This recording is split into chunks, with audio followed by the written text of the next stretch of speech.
know who it is, and you already know what it is. It's the Outlier B. Welcome to another episode with me, man. Thank you, cats, for checking in. Thank you, guys, for following. Now, it's on a Tuesday. Normally, my day to telecommute. But today, we going into the office, my people. Going into the office. And y'all know me. We got an action-packed episode lined up for you dudes today. Today, since it's special, we're going to speak about time. And this topic basically came to my mind when I asked myself for my child. And I told you, cats, I want to have a kid early next year. Basically, I asked myself if I could change some things, what would I change? And what type of evidence or what type of knowledge would I hand down to my kid, my people? So that's what got me onto this topic, and we're gonna elaborate a little bit later on in the show. We got one person on the check-in. They hit that like button. And for anybody, when you check in, hit that like button. Also, let me know where you're checking in from. Let me know where you're coming from. And subscribe if this is the type of thing that you like. And what kind of podcast is this? I'm just a regular dude walking to work every single day, talking about him life, my people. Talking about him life. So what up? How are y'all doing today, man? How y'all doing today? Yes, sir. Y'all know the scent of the day. We got somebody on the check-in. Somebody said live from Smurf Village. My boy Big Mike. I was just thinking about you the other day, man. What up, Big Mike? Where you been, my brother? Where you been? I was just thinking about you. I was with Bobby on Saturday, my little cousin, and I'm like, yo, what you want to do? He said, let's go to Lamont House. I said, Bobby, why you always talking about Lamont? And he said, I like Lamont. So Big Bob was talking about you on Saturday, man. You know, I was about to check in. Yeah. So the scent of the day, or the scent of the week, since we're not even doing scents of the day anymore, we're doing scents of the week. It is from my boy Raja Perfumes, and this one is called Enigma. We're gonna wear it throughout the week because sometimes when you only wear something once, you really do not get its full essence. And we got another person on the check-in. They gave me NY with that sign again. I gotta check it out. Then another person said, hi, where you cats are coming in from? Where your cats are coming in from, man? We got 13 people on the check-in, 2 likes. Hit that like button when you step in, man. And again, hit that subscribe button if this is something that you guys are into. So yeah, you don't know a scent if you only wear it one time throughout the day. And I think a lot of these perfumers that do these things, and again, I ain't in their lane, man. These cats, they most definitely official. They know how to say the names of these ingredients that they put into the colognes. If I start saying them, I'm messing up the names. I don't know how to pronounce the colognes right, you know? So again, this is just a regular dude, man, telling y'all what perfumes that he like, man. You know, you could go get them if you want, and if not, you don't gotta get them, man. But where I get my colognes from, again, these are niche colognes. So Rosia Perfumes is definitely a niche brand. They stuff go for a lot.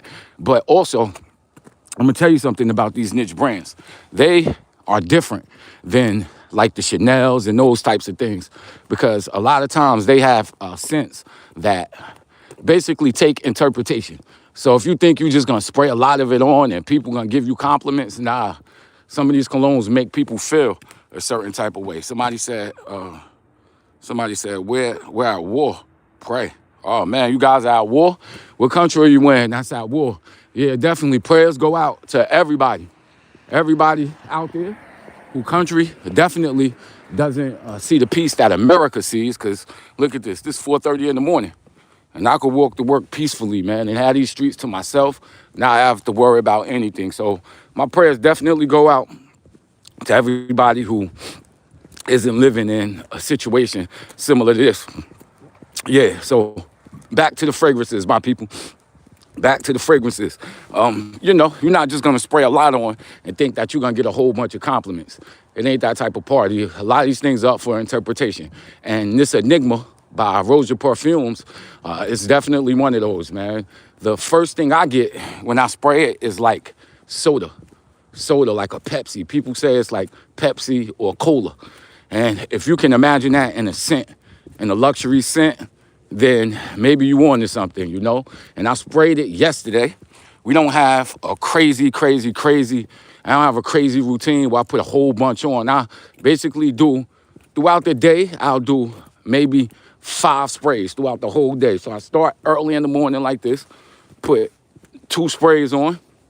Then when I get to work, I put another 2 on, you know? And it's throughout the day. Somebody said, good morning. S-H-I-T right there. Oh, S-H-I-T right there. What you talking about, my brother? Somebody on the check-in, they said, bro, what up? Somebody said, don't jinx. They might, but yeah, I don't even want to say that, Big Mott. You know what I mean? Definitely don't want to say it. Somebody said you passed it. Yeah, I definitely don't want to jinx us, man. Definitely don't want to jinx us. In America, I think if you want to count Hawaii and all those other places, I think how many acts of war have we seen on our land? Not too many, probably like 3 or 4 since I was born. I was born in 1980, you know? Maybe like 3 or 4 acts of war that happened on our land. So that's definitely something we need to look at and be pleased about. But yeah, you know, so again, with the Enigma, that's a fragrance that it may cost you a little bit of money, but you know, you're not gonna get a whole bunch of people coming up to you saying how good you smell. You may get a person who, you know, come up to you and say you smell nice. Because again, they up for interpretation, and you don't want to be bombing people out, man. That's one of the most obnoxious things to do in the world, is to spray a whole bunch of cologne and then go into an elevator or be on a train or a bus or something, and you just bombing people out. And especially if you work in the office, my people, you can't be doing that because it can be offensive. You could be offensive. And what's even worse is those cheap colognes that you wear, and you just spray a whole bunch of it on, man. It's rancid, you dig? Somebody said it's rancid, definitely rancid. So be cognizant of what you're doing when you out there putting on these colognes, you know? So I smelled it throughout the day. Nice little fresh scent. And with scents, you know, you always have 3 phases. You got the initial phase is when you spray it. Those are the top notes that you're gonna smell. Within a couple of hours, you let it chill, 3 hours or whatever, then you get to the middle notes, and the middle notes is basically where it's at. You know, you get it for the middle notes. And sometimes you can judge a cologne by the top notes, and you may not like it, but then as it starts settling down and it goes through the different phases, you be like, oh my Lord, this smells real good, you know? So I was definitely smelling the middle notes yesterday.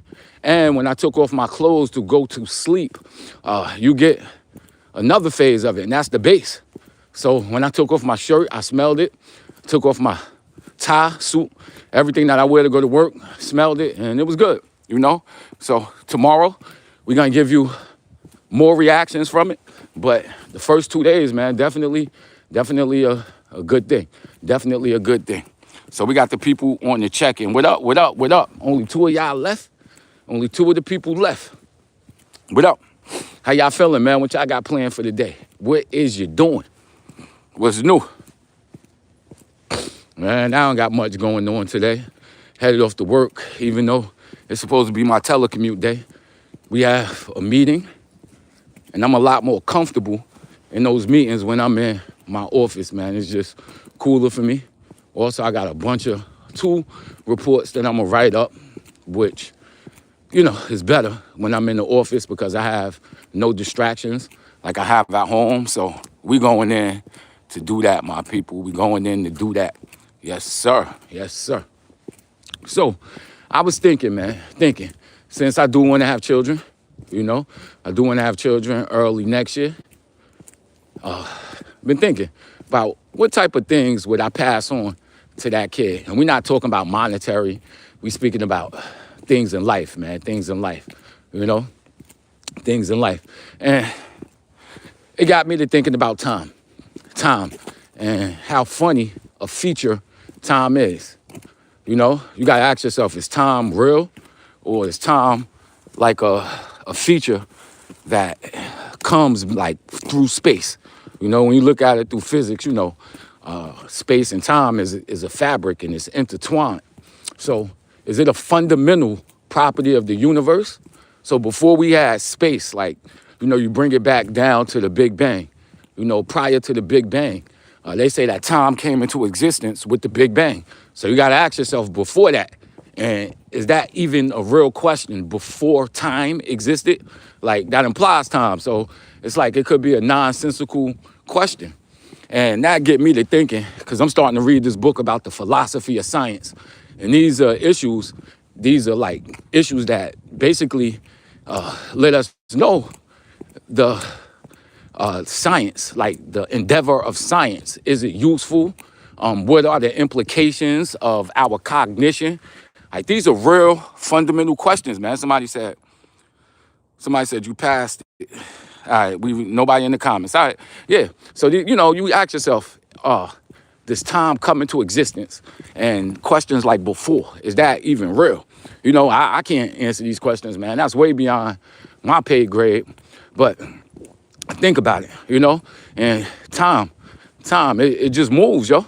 It moves, and you cannot get it back, and it's limited on this earth.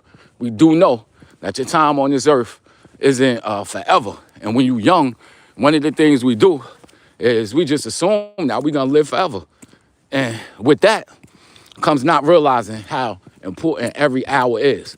And when you're young, you feel like you got all the time in the world.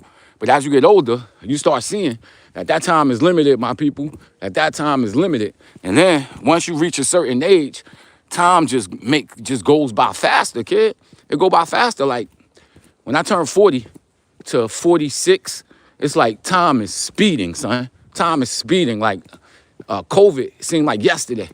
When in actuality, it was like 5-6 years ago. Like 5-6 years ago. But for me, it seems like it's yesterday. So time waits for nobody. People tell you that, but they don't really get down to the real reason why. Because you cannot turn, it's gonna go. It's one direction as we know it. It's moving in one direction and we can't go back in time.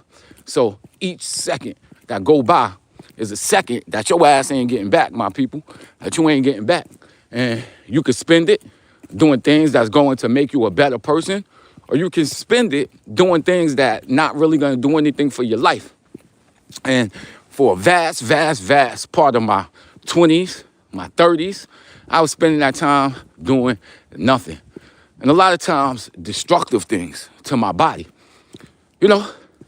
And it's cool if you just do that to yourself because, you know, you just gonna feel bad about yourself. But if you wasting other people's time, that's even worse, man, you know?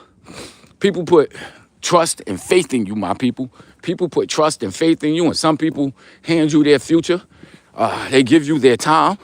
And if you lying to these people, not telling them the right thing, you basically leading them a wrong way. And the more that you do this, the worse you're gonna feel, my people. The worse you are going to feel because it's like, damn, I did this to this person, and you can never get that time back. You could never get it back, man. So that's one of the things I definitely want to tell my children, you know? Don't waste time. Don't waste time. When you're young, you may feel like you have a lot, but time is limited for everybody. So we got somebody on the check-in. They said it's relative. When you're 5 years is a lifetime. At 40, it's not that long. That's a very good way to think about it, Big Mont. Never thought about it like that. It's relative, percentage-wise. When you're 4, 4 years is your whole life. That's 100% of your life. But when you're 40, 4 years is a fraction of that time. Just a fraction. I got to speed up because I get to talking to you guys. I get to drifting. And I get to talking and drifting. And then I'm wasting time by walking slow. You feel me? So I'm going to speed up a little bit. We might get cut off as we get closer to this police station. But, yeah. So, you sit back and you think about that time. And then you look at where you are. And, everybody, the cool thing to say is they wouldn't change who they are right now as a person. They wouldn't do this and they wouldn't do that. I ask myself, if I could go back and do everything over, would I? Would I go back and do everything over? And I had to be real with myself, and I said, nah, hell no, I wouldn't go back and do everything over. Would I? I mean, everything is a balance, man. Everything is definitely a balance. But if I ain't go through some of the things I went through, I wouldn't be the outlier. If you in your life ain't go through some of the things that you go through now, you know, you wouldn't have some of the unique insights that you have about the world that you probably wouldn't have had if you took a different route. You know, so to that extent, you definitely wouldn't want to change your life. So that naturally goes into, you know, you want the best for your kids. So when you have kids, would you protect them from some of the things that you went through and make sure that they don't have to go through the same things, you know? And I think about that. And I'm like, hell no, I wouldn't want my kid to have to get sick, to have to overcome, you know, alcoholism and abuse, things like that. To look at self-help books, to have to dig deep inside themselves to see some of their insecurities in which they had as a kid. You don't want your kid to have to go through that, you know? But it's things that you probably went through that made you strong, you know? And knowing that you're strong, that's a big thing, you know what I mean? It gives you real confidence. And, you know, I look at people who didn't go through some of this stuff that I went through, and I ask myself, would I trade it to be like them? And it's like certain things that they have, you know, that came from me wasting time, like taking responsibility for their future. So I look at people the same age as me. They got families, something in which I would definitely like. They also own homes. You know, they have a bunch of features and doing things that, you know, I would like to do. I would like to do that. I'm not in a position to do yet. So based off of the decisions that I made in the past. So, you know, I like the experience that I got, but at the same time, you know, I wasted a whole bunch of time in life, man. You know what I mean? I do see things that, you know, I wish I would have done earlier because time is limited. So if I'd have been taking life serious back then I would have more time to enjoy the things in which I think I would like to enjoy. But at the same time, I am the person who I am now, you know? But that's all I got. I'm about to get up out of here because we are close to the police station. And y'all already know what that does. That always makes my streams go out. But we getting deep, man. You know, we asked that question in different ways. One way we asked it is, would you teach your children the same thing? Would you want them to go through the same situations that you went through? The next one is, are you happy with where you are now in life? That was another way of asking the same question. And we also asked it by looking at people who didn't make the same mistakes that you made, who would live a life that you think that, you know, that you want. Would you want to have that person's mind frame or not? Are you happy at where you are? You know, again, these are nuanced answers. None of these things are quick answers, you know what I mean? But that's all I got. I'm up out of here. And we out. Somebody said, oh, you the guy walking around loud in the morning, waking up kids. He said, I'm the kid in the morning, waking up kids. Maybe, man. Maybe I am that jerk, that asshole, you know? But thanks for watching. We up out of here. This is your boy, the Outlier B. I love y'all. Peace out, man. Yeah.